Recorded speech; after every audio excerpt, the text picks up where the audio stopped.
ভাবে আদালতের একজন পেশাগত দায়িত্ব পালন শেষে যাওয়ার পথে ধরে নিয়ে গিয়ে পশুর মতো তাদের সশস্ত্র অবস্থায় দামা খিরিস এবং ওদের ত্রিশূল দিয়ে উপর জবরি কুপিয়ে হত্যা করেছে। বিজ্ঞ আদালত উপস্থাপন করেন।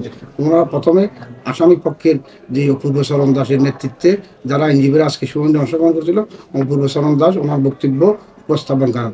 ওনার বক্তব্যে চন্দন কুমার ধর প্রকাশ চিন্ময় দাসের জামিনের রাষ্ট্রদ্রোহী মামলায় জামিন শুনানি উনি প্রত্যেকটি দ্বারা কোর্ট করে ওনার বক্তব্য উপস্থাপন করছেন এবং উনি জাতীয় পতাকা নিয়ে বক্তব্য উপস্থাপন করছেন।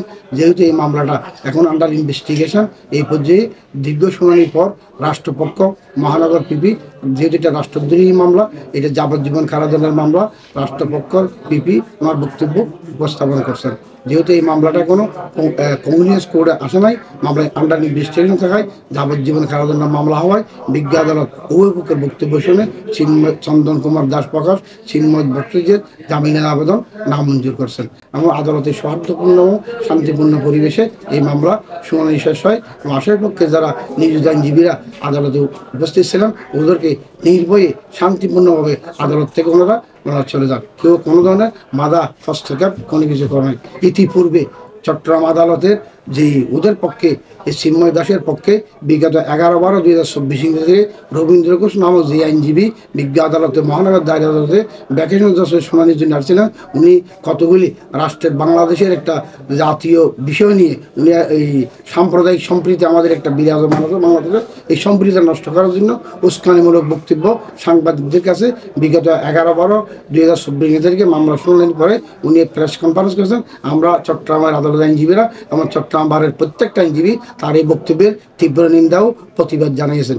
এরপরেও ইসকনের পেটে একটা প্রতিবাদ দেওয়া হয়েছিল, ওনাকে নাকি চট্টগ্রামের প্রায় 17-18 জন আইনজীবী নাম উল্লেখ করে ইসকনের পক্ষ থেকে একটা প্রতিবাদ দেওয়া হয়েছিল। আমরাও এই ধরনের প্রতিবাদের তীব্র নিন্দা প্রতিবাদ জানাচ্ছি।